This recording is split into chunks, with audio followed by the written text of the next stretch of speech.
Salut les amis, bienvenue sur Codeur Passionné. Nous sommes cette fois-ci dans la deuxième partie de l'implémentation du type article. Donc dernièrement, nous avons vu comment ajouter un nouveau type d'article. Donc là, vous remarquez, quand j'appuie sur valider, eh bien la chose s'ajoute très bien. OK? Et on a aussi vu comment donc on pouvait, lorsqu'on clique ici, on pouvait annuler et puis supprimer les erreurs qui interviennent au niveau des formulaires, etc. On a aussi vu comment travailler sur la date et nous avons vu comment gérer les cas des dates qui sont nulles. Donc aujourd'hui, nous allons travailler sur l'édition et puis si nous avons encore un peu plus de temps, nous allons travailler sur la suppression. D'accord? Mais avant que nous travaillions sur l'édition, j'aimerais juste compléter quelque chose que j'ai oublié de faire lors de la première partie. Donc ici, lorsqu'on ajoute un type d'article, moi ce que j'aimerais, c'est qu'on ait la possibilité, rien qu'en appuyant sur la touche Entrée, au fait, que finalement l'action qui est exécutée lorsqu'on clique sur ce bouton puisse s'exécuter de même pour la touche Entrée. Donc c'est très simple à faire avec Livewire. On va juste venir au niveau de notre input ici.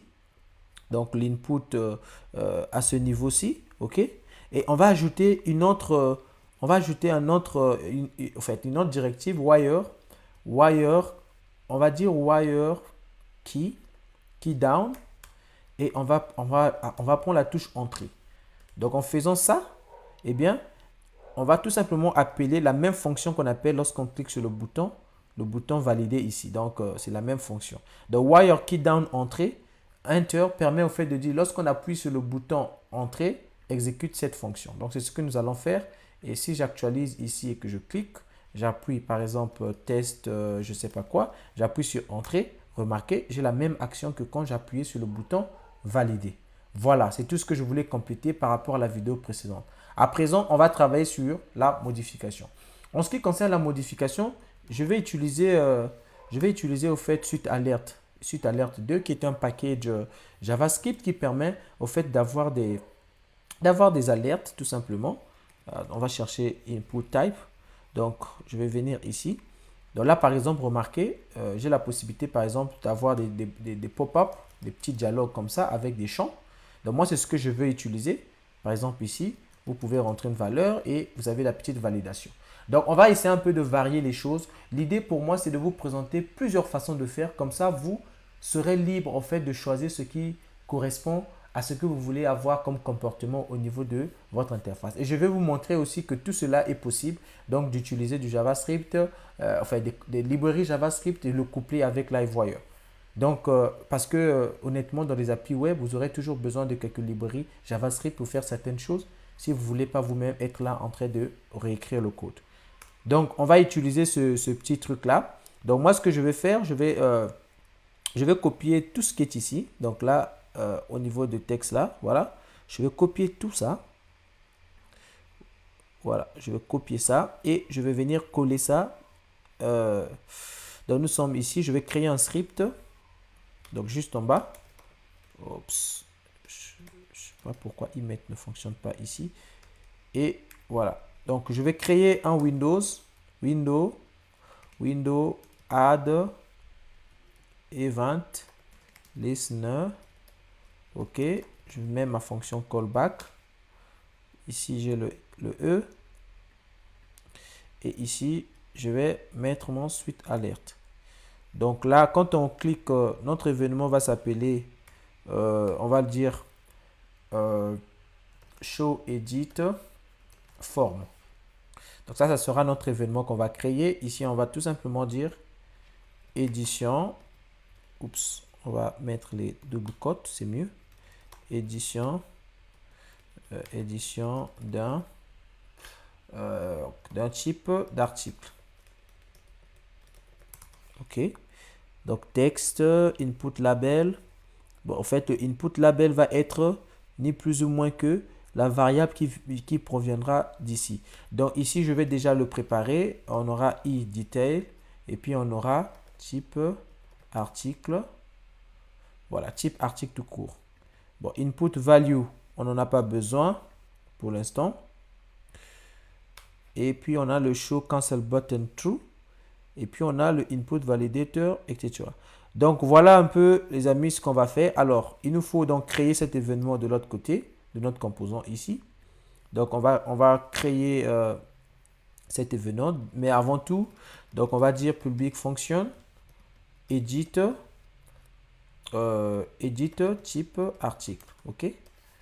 Donc là, c'est la fonction. Et edit type article va récupérer l'identifiant de l'article à modifier. D'accord? Et donc ici, on va créer une variable. On va appeler type article. OK? Et puis on va dire type article. OK? Find. Voilà. On récupère ça. Et on va dire dispatch. Donc browser event. Voici le nom de l'événement. Et on va lui passer quelques paramètres. Donc ces paramètres là, ça sera quoi? Bah, type article, comme nous l'avons nommé là-bas. Et ici, tout ce qu'on va faire, c'est de récupérer son nom. Donc on va dire type article, la variable que nous venons de créer, on envoie son nom de l'autre côté. OK? Et on aura aussi besoin certainement d'envoyer son ID. Mais pour l'instant, on va faire court, on va faire ça. Donc c'est cette fonction-là que finalement nous allons appeler de l'autre côté qui prend en compte, qui prend en paramètre un identifiant. Donc au niveau de notre bouton éditer ici, c'est ce que nous allons faire. Donc wire click. OK. On appelle la fonction edit et on lui passe le paramètre identifiant. Oups. Donc ici, c'est, on va dire type article ID. OK. On enregistre. On va voir ce que ça va donner. Ici, on clique là. Je regarde au niveau de la console. Quand on travaille avec du JavaScript, il faut toujours vérifier au niveau de la console si vous n'avez pas déjà une erreur. Et donc là, quand je clique là, vous remarquez que j'ai édition d'un type d'article. OK? Et nous avons, voilà, nous avons ici le nom qui s'affiche. Donc nous, ce qu'on aimerait, c'est que ce nom-là puisse venir s'afficher sur le champ. Donc, on va déplacer ça. On va dire input value. Donc, input value, et c'est ce qu'on va mettre ici. Les amis, je suis entré, comment je sais tout ça? Bah, j'ai lu la documentation, donc il y a pas mal de propriétés que vous pouvez modifier. Donc, c'est à vous, je vous recommande d'aller, vous lisez la documentation, vous aurez tous les détails que vous avez besoin. Donc, moi, j'ai déjà ça en tête. Voilà pourquoi je suis en train d'aller un peu plus vite. Donc, là, on aura type article, OK. Et si je reviens là, j'actualise. Et je clique là, remarquez que j'ai le nom qui pré-remplit le champ. Et c'est ce que je veux. Alors moi, j'aimerais modifier un peu les paramètres là. Donc ici, là, le OK et le cancel là. Donc, j'ai déjà au niveau de la liste, si je me souviens bien, j'ai déjà fait une section comme ça. Au niveau de la liste des utilisateurs, je crois index, où j'avais ces boutons là. Donc, je vais copier tout simplement tout le code qui est ici là. Et je vais venir coller ça au niveau de type article. Donc, vous pouvez faire autant. Vous avez ce même code source là-bas. Donc, ça fera que nos boutons seront beaucoup plus intéressants parce qu'on aura déjà des couleurs qui sont prédéfinies. Donc, si je fais ça et j'actualise, je crois que j'ai une petite erreur quelque part. Je dois mettre une virgule là. J'enregistre, j'actualise et je clique là. Remarquez, j'ai continué et annulé. Il y a aussi la possibilité, hein, si vous voulez, vous pouvez aussi ajouter, par exemple, ici, le confirmation button. Vous pouvez ajouter des icônes au niveau, par exemple, du bouton, si vous voulez. Par exemple, là, si je prends ça, je dis confirmation button text. Au lieu de dire continuer ici, je zappe ça. Et puis là, je dis continuer. Et je dis, je vais prendre un fact check. Pourquoi je dis continuer? Ici, on va dire modifier. Et là, on va dire, on va changer, on va prendre un fact check. Et puis ici, on va dire annuler. Donc, le cancel là aussi, on va copier la même chose. Hein, les amis, je vous présente plusieurs options. Donc, après, c'est à vous de prendre ce que vous voulez. Donc là, je fais ça. Je modifie là. Et ici, on va dire annuler. Et ici, je vais dire, je sais pas si c'est cross, si c'est quoi, je crois que c'est cross ou quelque chose. Donc, c'est ce qu'on va faire. On clique là. J'actualise la page. Je clique là et vous voyez que j'ai modifié et puis j'ai annulé ici. Oh là là. Je crois que c'est times or time quelque chose. Je me rappelle plus trop. C'est pas évident d'avoir. Voilà, c'est times. Donc annuler, on annule et puis nous avons modifié, on valide la modification.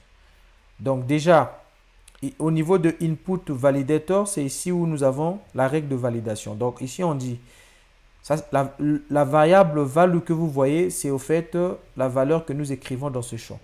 Donc ici nous disons, si la valeur est nulle, tu vas dire you need to write something. Donc ici on va dire champ obligatoire.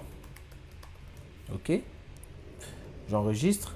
Donc ici, si j'actualise et que j'ouvre à nouveau le champ et que je mette rien et que je tente de modifier, on va me dire champ obligatoire. D'accord? Donc là, on a déjà une première validation. Maintenant, au cas où la valeur est renseignée, eh bien, qu'est-ce qu'on fait? On va appeler notre fonction. On va appeler la fonction update type article. Donc, les amis, ça c'est la façon d'appeler les fonctions LiveWire depuis le JavaScript. Ok, vous mettez arrobase et vous mettez ceci. Donc comme ça, lorsque PHP donc, va interpréter, on va dire le moteur LiveWire va interpréter, et bien il va générer le JavaScript qui va correspondre à la bonne façon d'appeler cette fonction de l'autre côté de notre backend. Donc vous, ce que vous avez à faire ici, c'est juste d'écrire cette expression-là. Donc cette fonction ne l'a pas encore créée, on va la créer tout à l'heure. Mais cette fonction va prendre en paramètre, on va dire, va prendre en paramètre l'identifiant. Donc on va dire l'identifiant de l'utilisateur, donc l'ID plutôt. Remarquez, hein, ici on a au fait type article. Donc ce que je vais faire, par contre ici, au lieu de renvoyer le nom, on va tout simplement renvoyer type article. Donc type article viendra, on va récupérer toutes ces informations ici. Donc ici on va dire type article.nom. Et ici, on pourra donc dire détail.type article.id. Donc c'est ce que on veut on va modifier au fait ce type d'article. Et puis ici, on va dire, on va mettre la nouvelle valeur. Donc la nouvelle valeur, c'est égal à value. Voilà, c'est tout ce que j'ai à mettre ici. Ensuite, je copie cette fonction. Je vais venir la créer de l'autre côté ici. Public function. Et là, on va dire ID. Et puis, on va dire new value. Alors,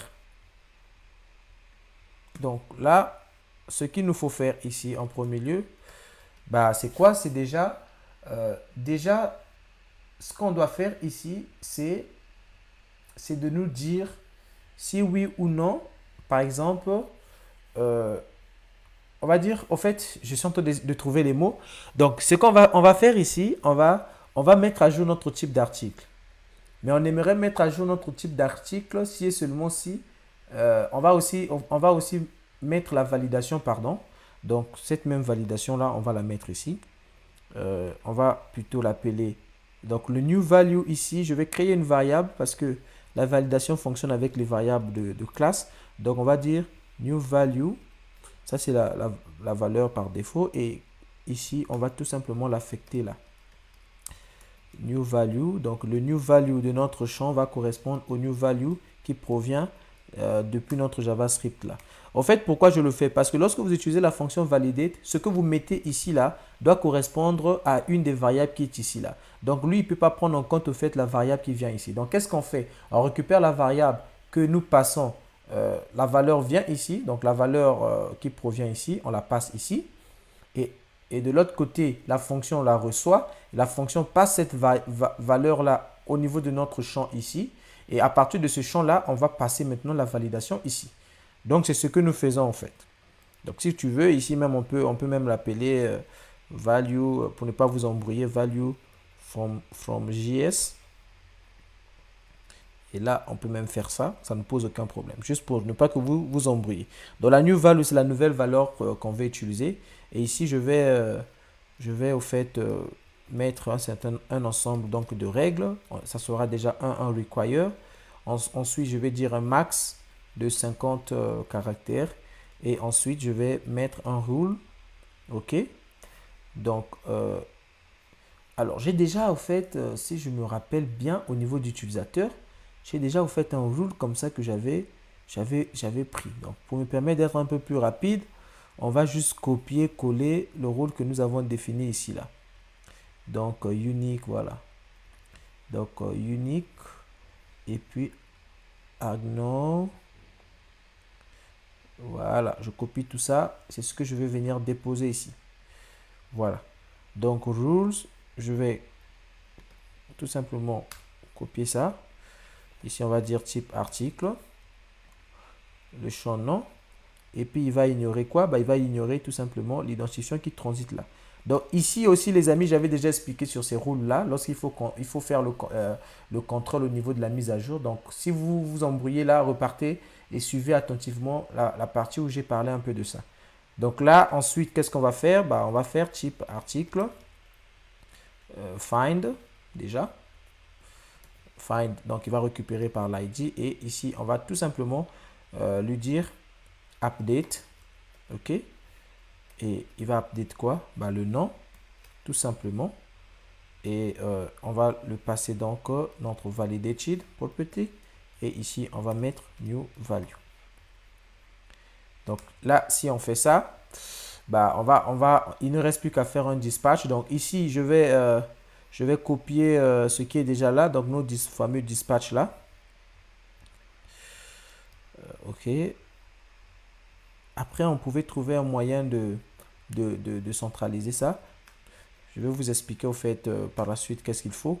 Vous savez, dans le code, lorsque vous avez un code qui va se répéter, par exemple ici, on a partout dispatch, cette partie-là de show success, on aura au niveau de notre application, on aura plusieurs endroits où il va falloir afficher un message de succès, etc. La bonne pratique voudrait que l'on réutilise ce code. Plutôt que de le dupliquer partout, la bonne pratique voudrait que l'on réutilise le code. Donc avec Laravel, on peut utiliser les threads par exemple. Donc les classes vont utiliser les threads. Et puis à partir de ces threads-là, ils peuvent overrider certains paramètres que nous allons utiliser au niveau, par exemple, d'ici là, pour le rendre dynamique. Mais rassurez-vous que vers la fin, on aura le temps de modifier notre code pour qu'on puisse corriger les petites choses peut-être qui, lors des enregistrements, on n'a pas peut-être fait cas, mais on aura le temps de revenir là-dessus. Donc, le plus important, c'est d'avoir quelque chose qui marche et puis par la suite, vous pouvez revenir sur des petites choses pour les améliorer. Donc, c'est ce qu'on va faire ici, là. Et comprenez qu'ici, je suis en train de partager la connaissance à des potentiels débutants. Donc, ce n'est pas toujours pertinent de commencer avec des choses trop compliquées. Donc, c'est toujours important de commencer comme ça. Et puis, plus tard, on pourra revenir sur des choses, pas peut-être compliquées, mais avec une structuration qui soit beaucoup plus professionnelle. Déjà ici, rassurez-vous, pour la plupart des développeurs, vous êtes déjà professionnels avec ce que nous sommes en train de faire. Mais on va encore voir comment l'amener à un autre niveau. OK? Voilà. Donc, c'est ce que je fais ici. Ici, je vais tout simplement dire, comme message, on va dire type d'article mise à jour avec succès. OK? Et on va aussi copier la même chose ici. On va aussi, au niveau de l'ajout, donc là, on va aussi faire un dispatch. On va dire ajouter avec succès. Donc, juste histoire de communiquer un peu avec notre utilisateur. Donc, voilà un peu les amis. Si j'actualise là, donc je clique par exemple sur ce Mitsubishi, j'enlève ça, je dis testera. J'appuie sur valider. Vous voyez que j'ai testera qui est ici. Et à ce niveau, je n'ai pas au fait le dispatch qui s'affiche. OK? Donc, pourquoi ça ne s'affiche pas? C'est tout simplement parce que nous n'avons pas mis au fait, de l'autre côté, on n'a pas au fait copié ça. Donc, on va tout simplement copier tout ce code qui est ici. Donc, le show success. OK? On va copier le show success et on va venir le déposer ici. C'est un événement qui est envoyé, mais au niveau de notre index, on ne l'a pas. Donc, on va venir le copier là. Et là, je pense que en le faisant ainsi, si je modifie là, je dis testeront. Je puis sur modifier. Vous voyez que nous avons un message qui est ici là. La chose a été modifiée avec succès. Donc, voilà les amis, nous venons de finir avec notre modification. Mais il y a deux choses que je voudrais vous montrer quand même, avant que j'oublie. En fait, ici, nous avons au niveau de Edit, si vous remarquez, nous avons récupéré l'identifiant et puis nous avons fait un finder, etc. Et puis nous avons passé la variable ici. Alors, j'aimerais aussi vous montrer qu'il y a une autre possibilité de le faire. Lorsque vous savez que vous allez renvoyer un identifiant à une fonction, ok, Laravel vous donne la possibilité, grâce à l'injection de dépendance, de directement, en fait, de permettre à l'Elequent de récupérer directement le modèle qui correspond à l'identifiant que vous passez en paramètre. Donc, on aurait pu aussi, au lieu d'écrire tout ce que nous avons fait ici, on aurait pu directement, au niveau du paramètre ici, écrire type article, et puis on met directement type article. Et on n'aurait plus besoin d'écrire tout ça. Laravel lui-même allait au fait résoudre la dépendance. Il allait comprendre, ok, l'identifiant qui vient ici, il va lui-même appeler le find ID, etc. Et puis il va prendre la valeur de ce find by ID, il va le récupérer, le mettre ici là. Donc si je fais ça et que j'enregistre, vous allez remarquer que c'est la même chose au fait. Vous voyez que là c'est la même chose, rien n'a changé. C'est la même chose. Donc c'est exactement ce qu'on aurait aussi pu faire ici. Au niveau de cet identifiant, si jamais on avait besoin de cela, au lieu de faire encore un find by ID ici, on aurait au fait directement fait la même chose et puis on appelait juste le update de ce modèle-ci. Donc c'est ce que je vais faire et prenez l'habitude de le faire. Si vous avez, quand vous savez que vous renvoyez des identifiants, prenez l'habitude de le faire et ça va vous éviter d'avoir à écrire tout le temps cette même fonction. Ok? Donc là déjà on peut faire directement un update et là où on a utilisé l'id, bah, on peut faire ceci, .id. Voilà. Donc là aussi rien ne va changer. Si vous remarquez là, je mets grade, je valide, j'ai grade qui fonctionne. Donc ça c'est tout ce que je voulais présenter là. Alors, il nous reste encore au moins 8 minutes. Donc, je vais m'efforcer dans les 8 minutes là à travailler sur la partie suppression. Donc, sur la partie suppression, on va faire la même chose que ce qu'on a fait pour les autres, pour le cas de l'utilisateur. Donc, nous avons besoin, pour ce qui est de la partie suppression, nous avons besoin d'un message de confirmation qui va nous dire si l'utilisateur veut vraiment supprimer la ressource. Donc, on revient, on copie juste ce code source là au niveau de index blade utilisateur. Donc, on copie ça et on vient au niveau de type article. Donc, je vais venir déposer ça ici.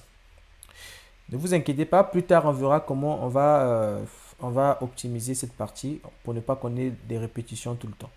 Donc, ici, on a event, message, title, text, type, ok. Et puis, on a tout ce qui va avec là. Donc, déjà, je vais enlever ici. Ici, il ne s'agit pas de supprimer. D'accord? Et on n'a pas aussi besoin de réinitialiser le mot de passe ici. Donc ici, on va dire, au lieu de dire delete user, on va dire delete type article. Et on va passer, au lieu de data ici, on va dire type article ID. OK? Donc j'essaie un peu de garder les choses pareilles parce que quand on va le rendre dynamique, eh bien, on va utiliser la même structuration. Donc, j'ai le show confirm message. Donc, au niveau de utilisateur ici, confirm message, voilà. Donc, confirm delete. Je vais copier la même chose. Donc, je vais juste copier tout ce qui est ici. Et je vais venir le coller dans type article. D'accord? Donc, ça, c'est la fonction qui va tout simplement, qu'on va appeler derrière le bouton suppression. Il prend le nom de ce qu'on veut supprimer et son identifiant. Donc, ici, on va juste modifier le message. Vous êtes sur le point de supprimer name de la liste des types d'articles. OK. Voulez-vous continuer? Êtes-vous sûr de continuer? Ici, on va dire type article ID. Pour que, au fait, cette variable-là puisse correspondre à celle que nous avons définie de l'autre côté ici, lorsqu'on va appeler la méthode delete type article. Donc, je vais copier cette méthode, ok, et je vais venir coller ça au niveau de mon index, plus précisément au niveau du bouton delete. Donc, juste là. Donc, wire click delete, qui va prendre deux paramètres. Donc, on a le premier paramètre, il s'agit d'un nom. Étant donné que c'est une chaîne de caractères, bah, on va mettre les griffes. Et puis, on va l'ajouter. Si vous ne mettez pas les griffes comme ça, il y aura une erreur. Donc, on va dire type article. Non. Et ensuite, donc juste après les glyphes, on va mettre l'identifiant. L'identifiant, vous pouvez le mettre entre les glyphes ou en dehors des glyphes, ça pose aucun problème parce que c'est un entier. Donc, on va mettre ID comme cela. Donc, si j'exécute ça, j'aurai certainement une autre erreur parce que en réalité, la fonction delete type article n'existe pas.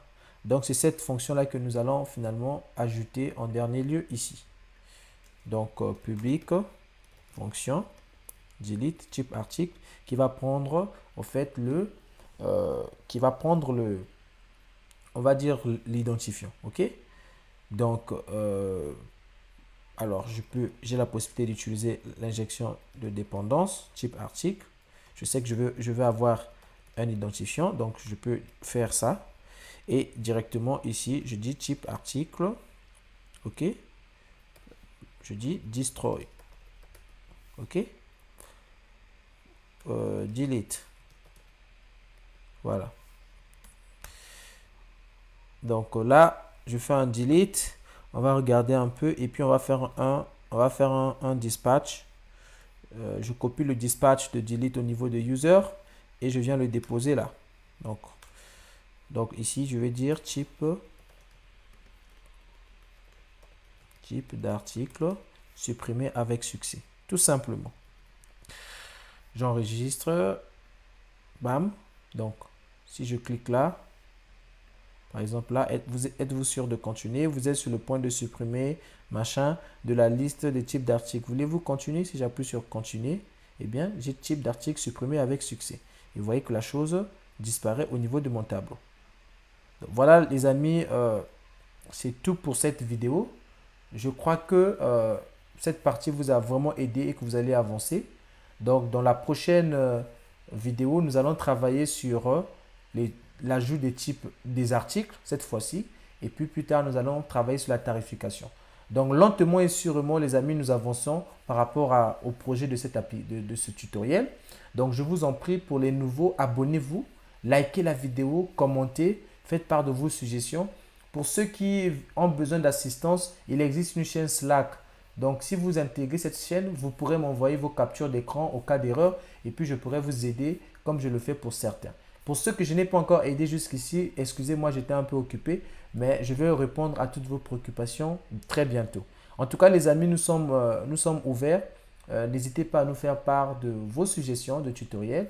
Mais déjà, je suis en train de prévoir pour l'avenir des tutoriels sur React, sur Vue.js, sur Laravel React, Laravel Vue.js et pourquoi pas la création des API avec Laravel, Lumen. Parce que Laravel, c'est un grand écosystème. Il y a beaucoup de librairies, de frameworks qui sont autour de Laravel, qui sont très, très utiles à apprendre. Et il y a quelqu'un aussi qui a parlé de e-commerce. Oui, pourquoi pas avoir une playlist sur Laravel, e-commerce, le paiement en ligne, l'utilisation de l'API Stripe, etc., etc. Donc, les amis, on se dit à la prochaine vidéo. Prenez bien soin de vous. Je vous aime. Bye.